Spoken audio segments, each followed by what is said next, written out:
La dépression peut aussi se formuler comme le fait d'être comprimé, enfoncé, deep press, comme si quelqu'un était assis sur vous et que vous ne pouviez pas vous relever. Quand on n'en parle pas, on meurt très souvent. Et c'est pas forcément la mort physique, mais c'est aussi une mort psychique. Par exemple, est-ce qu'on se demande pourquoi ça t'arrive à toi? Ou bien pourquoi est-ce que ça arrive à tant de gens? Qu'est-ce qui nous rend dépressifs? Comment se manifeste la dépression et pourquoi touche-t-elle tellement de gens? Des artistes affrontent leur maladie et montrent comment en sortir.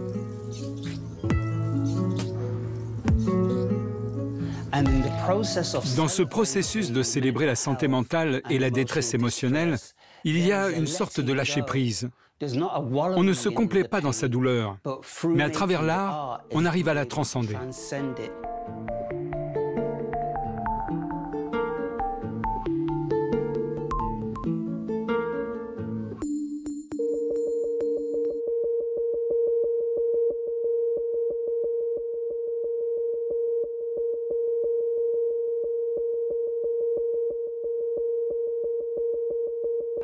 Je pense qu'au plus fort de ma dépression, j'étais totalement tranquille.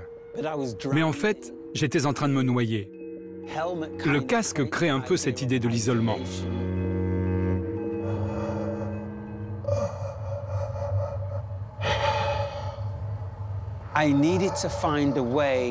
Avec cette image, je voulais trouver une façon de parler des ténèbres qui vous envahissent dans la dépression.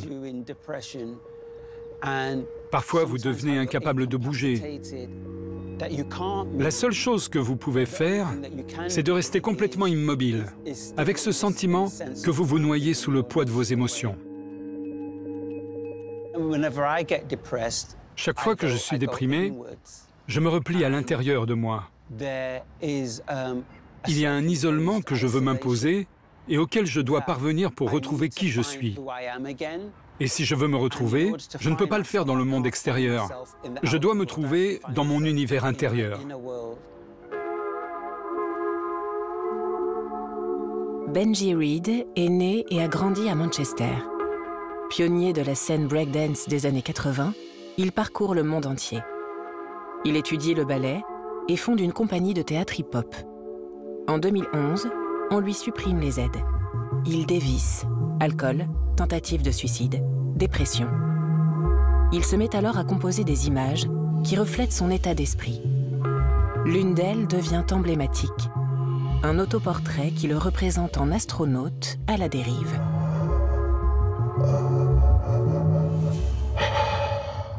Un seul point d'ancrage, sa fille.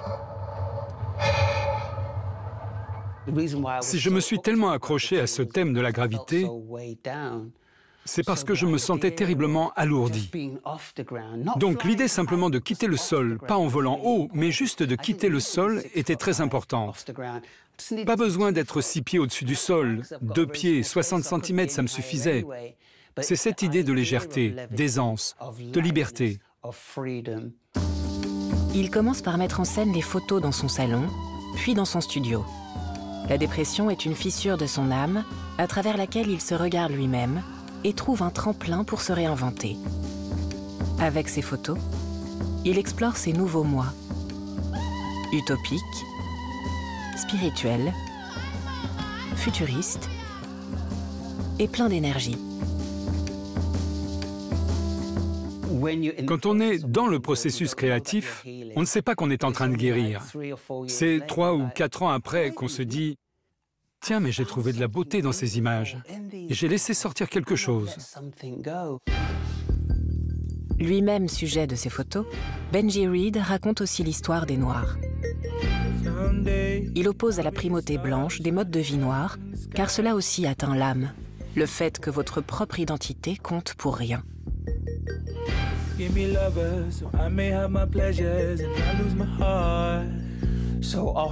Quand on regarde des films de science-fiction, spécialement ceux des années 80, on voit que souvent les Noirs ne faisaient pas partie du futur.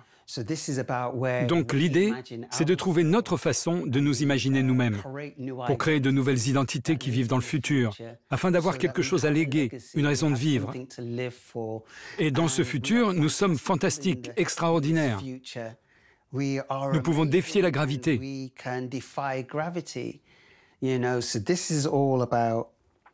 C'est tout ce qu'il y a dans ce personnage qui devient surnaturel. Après sa dépression, il ne voulait plus remonter sur scène. Mais il se laisse convaincre. Il travaille pendant 6 ans à une pièce de théâtre dans laquelle des danseurs racontent son histoire. Il photographie en direct et projette leurs images, les rendant ainsi doublement visibles.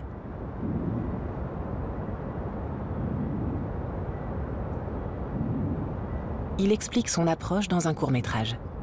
Si sa caméra fut un catalyseur pendant sa dépression, elle lui sert aujourd'hui à lutter contre le racisme et pour un monde plus juste. We dance, cry, fly as half citizens in a society that refuses to really see us. Murdered in broad daylight, strip searched in schools and deported in the dead of night.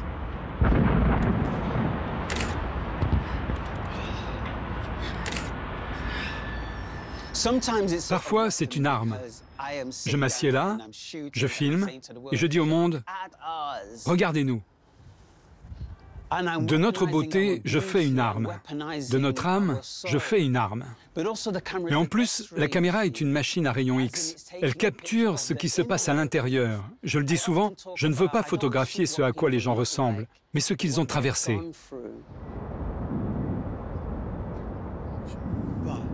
C'est l'histoire de l'émancipation d'un danseur, devenu choréophotoliste, comme il se définit lui-même.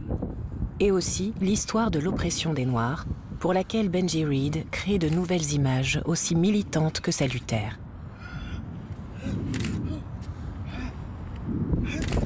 Ce breakdown était une façon de me libérer. Ma vulnérabilité, c'est ma force. Ma douceur, c'est ma force. Donc pour moi, c'est une façon de glorifier le fait que oui, j'ai été capable de le surmonter. Et de le surmonter en tant qu'homme noir. Et qu'il n'y a aucune honte à ça. Ce qui se passe maintenant, c'est que je peux recadrer ce que je suis, en allant ramasser les fragments de celui que j'étais, en les assemblant autrement, et en laissant de côté les choses qui ne me sont plus utiles.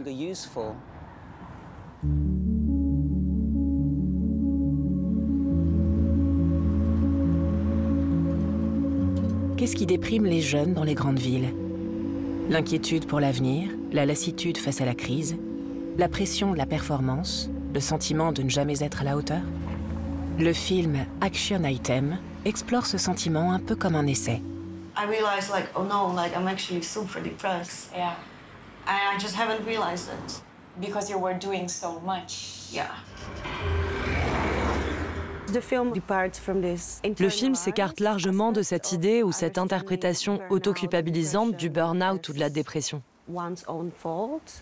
Nous n'avons pas fait ce qu'il fallait, ou nous aurions pu faire mieux, nous avons juste besoin de nous endurcir. Le film essaye de reconnaître les influences qui nous ont mis en position de devoir intérioriser nos propres difficultés.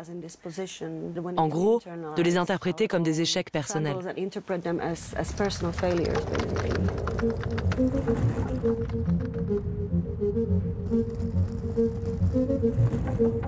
Paola Durinová est artiste et cinéaste. Née en 1987 en Slovaquie, elle vit depuis 10 ans à Berlin. Il y a quelques années, elle a fait une dépression.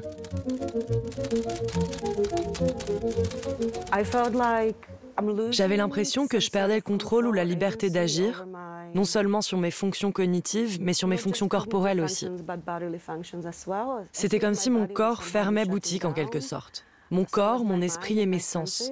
C'est cette expérience qui, je crois, m'a vraiment secouée parce que je ne pouvais ni l'étiqueter ni la comprendre. Je ne comprenais pas d'où ça venait. J'avais besoin de la regarder d'un autre point de vue ou de la voir dans une perspective plus complexe. Pourquoi est-ce que ça m'arrive ? Le film Action Item de Paola Durinová est né de sa propre expérience. Elle y accompagne des jeunes Berlinois qui, comme elle, luttent contre la dépression. De manière subjective et fragmentaire, Elle dresse ainsi un portrait de ce que notre société, axée sur la performance, nous fait subir.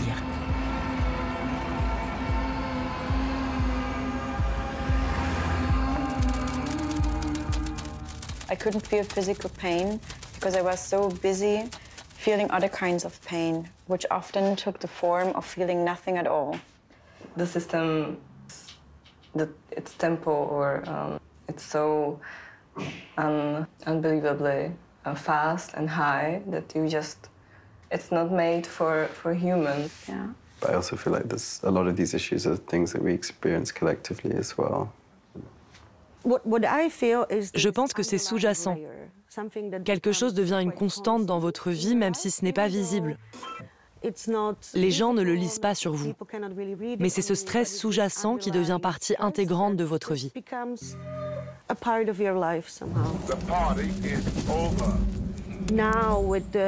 Comme la politique est de plus en plus destructrice, on a ce sentiment que la vision qu'on peut avoir du futur ou même de la stabilité du monde est compromise. Les gens se mettent à avoir peur pour les choses les plus évidentes, le travail, les visas. Est-ce que je vais pouvoir rester ici? Et en plus, bien sûr, il y a la vie quotidienne. Il y a plusieurs niveaux, ça sédimente en somme. Et ces couches, on n'y accède jamais. Et je crois qu'avec le film, je voulais vraiment créer ce sentiment d'une pause qui nous permet de parcourir tous ces niveaux. Paola a fait elle-même l'expérience des bienfaits que peut apporter le fait de parler de la dépression avec d'autres personnes. Elle aborde ce sujet dans Action Item. Les jeunes personnages se rencontrent, partagent leurs expériences et prennent conscience que ce sont les structures sociales qui les ont rendus malades.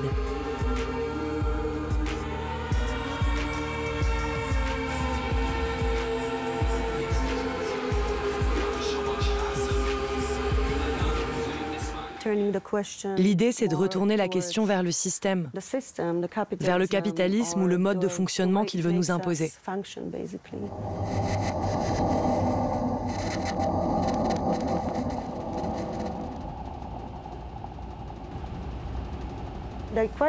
J'aime assez l'idée que le film soit une sorte de documentation pratique. Par exemple, sur la possibilité de prendre soin de soi-même. Vous pourriez essayer le yoga, ou vous coucher plus tôt, ou aller vous promener. Je dis des choses comme, vous pourriez peut-être aller discuter avec des groupes de gens et découvrir vraiment ce qui nous blesse et ce qu'a de violent le monde où nous vivons.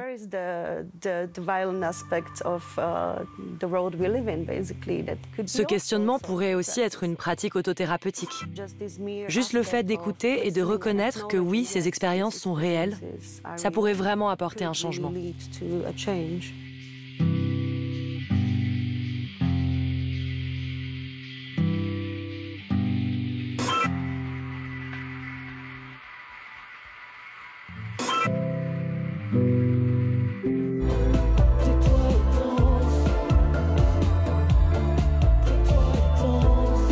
Quand elle se produit sur scène, elle est totalement elle-même.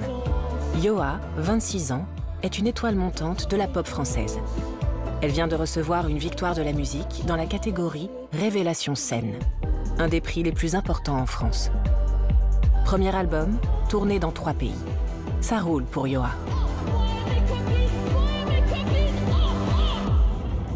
Quand j'ai commencé à faire de la musique, j'étais genre sous antidépresseur. J'étais dépressive et super anxieuse. Et là, évidemment, ça peut toujours revenir, mais ça, maintenant, je sais gérer. Je sais que ça se traite et que moi, j'ai réussi à les traiter à peu près quand même.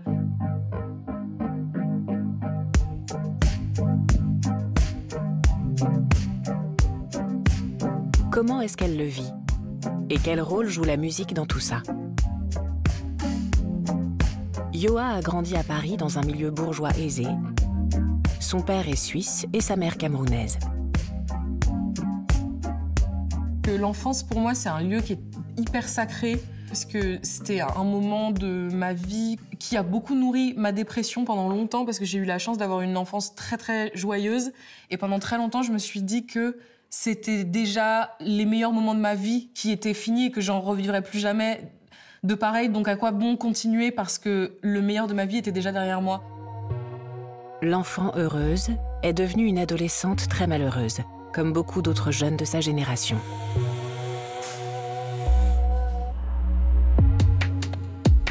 Entre 18 et 25 ans, une personne sur 5 souffre de troubles psychiques et cela ne concerne pas uniquement la France. Adolescente, Yoa se sentait différente des autres. Elle est devenue anorexique, puis dépressive, mais elle refusait de l'admettre.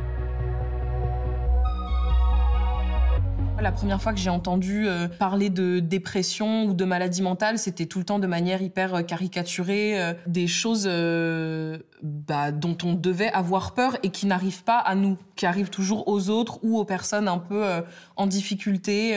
Parfois le soir, je me sens seule. Je me sens enfermée dans ma chambre. Je regarde nos sextapes. Chanson triste. Grâce à ce morceau à la fois triste et drôle, Yoa est devenue il y a 3 ans la voix d'une génération qui entend aborder ouvertement les problèmes mentaux. Sur Instagram. Oh, ça me sert à muscler mes pouces. Oh. Les moments où j'étais en grande souffrance, j'en parlais pas et le silence, c'est ça. On a l'impression que ça fait gagner du temps quand on n'est pas bien, alors qu'en vérité, ça nous fait en perdre énormément. Et que c'est... Moi, c'est toujours vérifié dans ma vie, c'est la parole qui m'a toujours sauvée. Sens,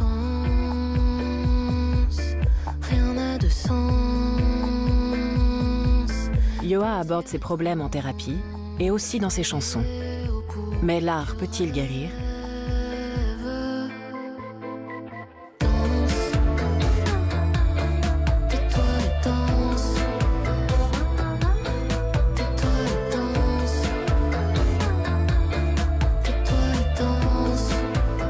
Moi, pendant très longtemps, j'ai été hyper contre l'art comme thérapie personnelle.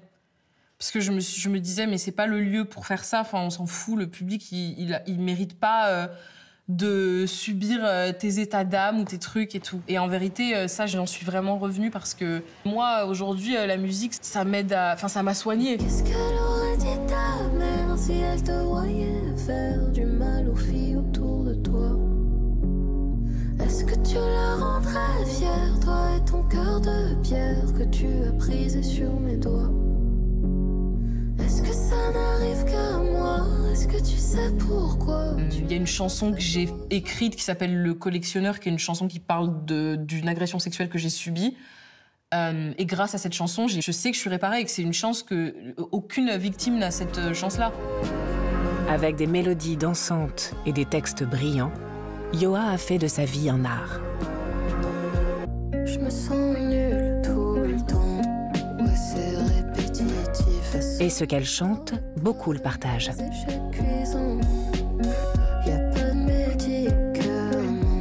Moi, c'est une grosse partie de ma vie. Nulle, par exemple, à 15h, je me dis que c'est super et que je sais bien ce que je fais. Et à 18, je me dis, mais tu ne mérites pas de vivre. Tu es la pire fraude de l'histoire de l'humanité. Tu es une merde.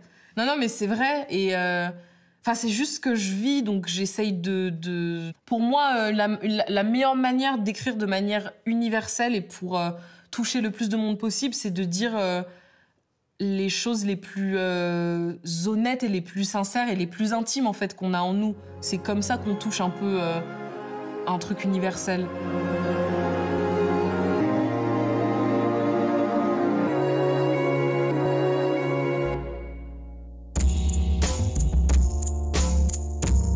Que signifie au fond le manque de perspective et pourquoi peut-il rendre psychiquement malade ? C'est ce dont le photographe Tino Zimmermann témoigne dans ses clichés, qui reflètent sa vision de la vie et celle de sa génération.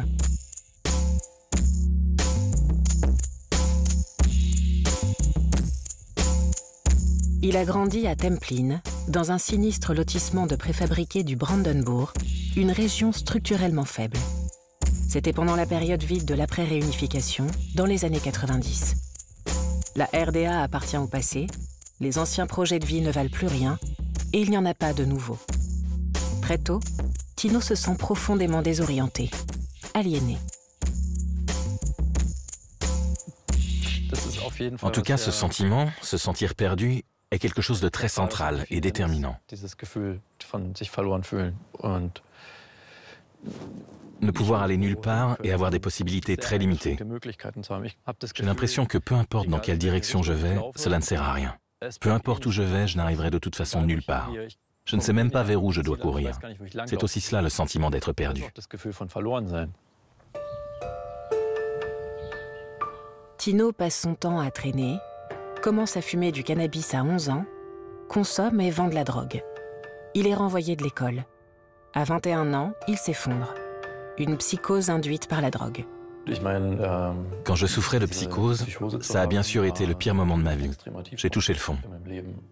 Cela a marqué en quelque sorte la fin de mon adolescence plutôt merdique.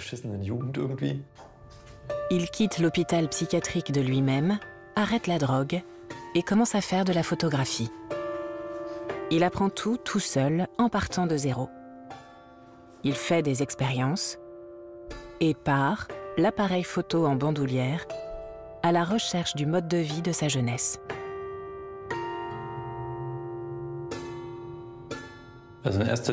Disons qu'au départ, c'était comme une addiction de substitution pour moi. Parce que si je voulais guérir, je devais quelque part m'éloigner de ce passé de dépendance. Et ça m'a énormément aidé d'avoir quelque chose à faire. 2 ans après sa psychose, Tino sombre dans une profonde dépression et immortalise cet état à travers la photographie. Son quotidien, l'étroitesse de sa chambre qu'il quitte à peine, le chaos, l'addiction au jeu, et cette lourdeur qui pèse sur lui et sur tout le reste.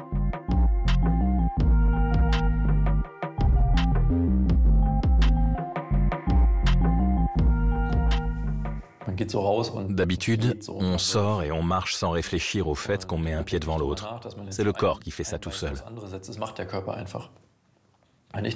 Quand je suis dépressif, j'ai l'impression de devoir tout faire en manuel, ce qui est terriblement fatigant et épuisant, alors que je n'ai déjà plus d'énergie. Et puis on se sent coupable. Et on se dit, si seulement je n'étais pas comme ça, ou des choses de ce genre. C'est un peu le problème avec cette maladie. On se culpabilise.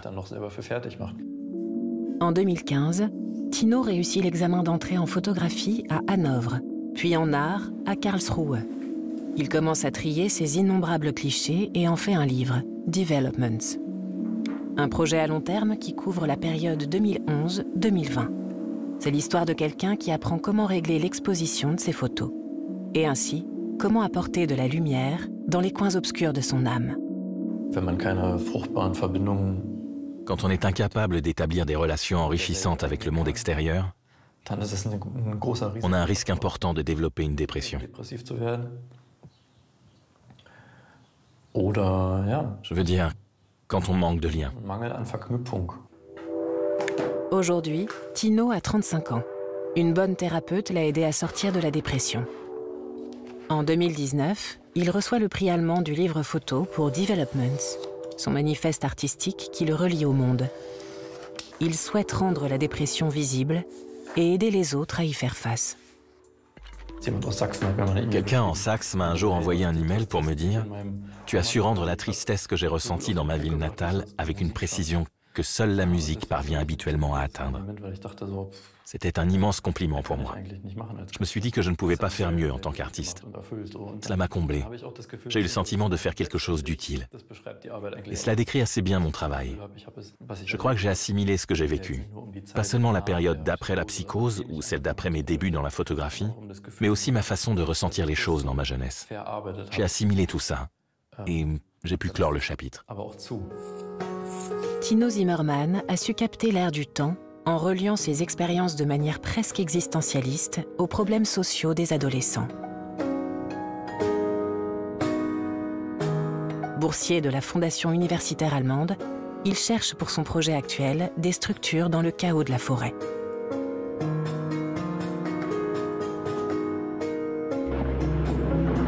Et si l'effondrement climatique et la consommation excessive de scénarios catastrophes sur les réseaux sociaux provoquaient des angoisses pouvant déboucher sur des crises de panique, des troubles du sommeil ou des dépressions?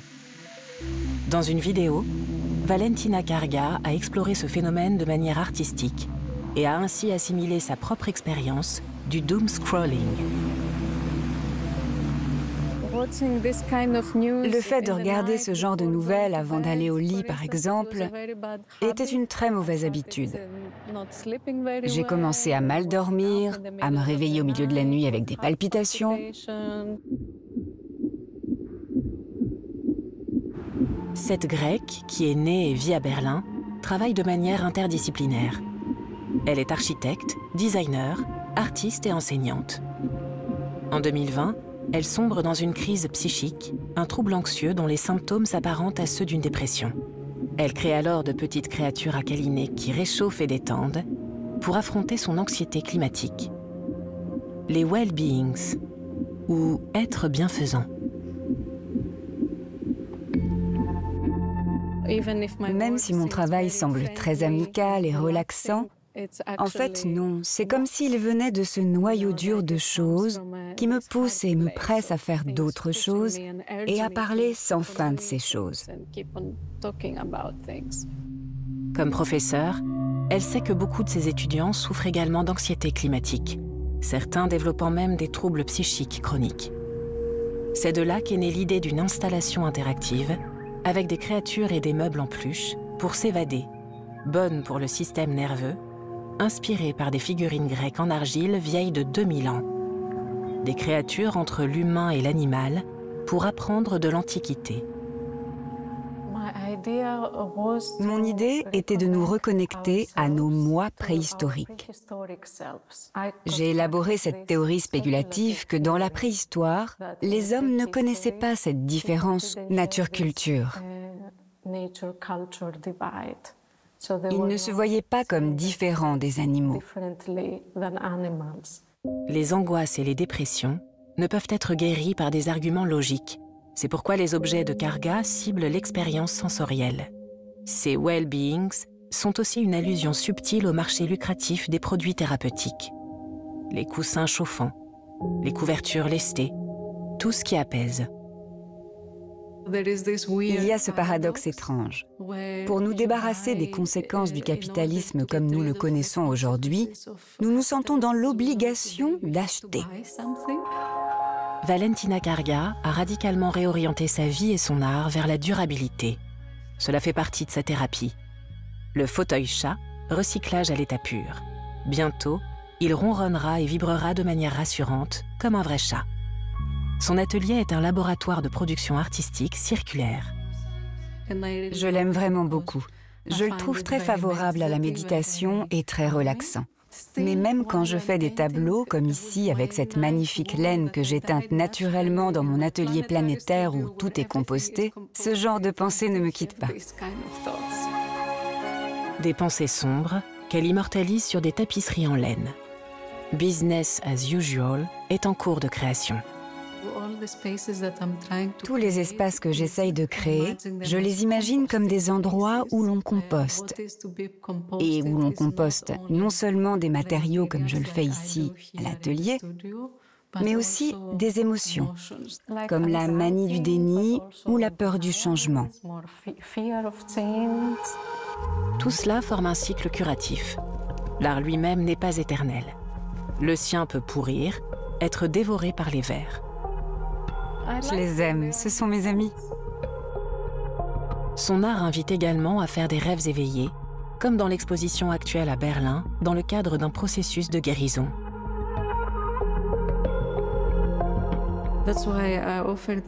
C'est pour ça que je fais ce genre d'installation horizontale. Les gens peuvent s'étendre, ils sont alors vulnérables. Et le plus important de cette thérapie consiste dans le fait d'accepter que cette anxiété existe et que ressentir cette anxiété, c'est tout à fait logique. La situation mondiale est menaçante. Il s'agit donc d'une réaction légitime et naturelle. Si l'on accepte cette idée, les pauses aussi sont un acte de résistance. Dans le système capitaliste, se reposer, c'est politique. Et c'est aussi une forme d'action de savoir se réserver du temps loin de toutes ces choses. Mais qu'est-ce que ma journée est bonne! me suis levé du bon pied. Oui, je vais le prendre mon pied et je le lèverai seulement pour la danse de la joie. C'est la danse de la joie. Le réveil est facile, le caca est parfait, même pas besoin que je l'essuie. Sentiment universel, dehors il fait soleil et dedans aussi.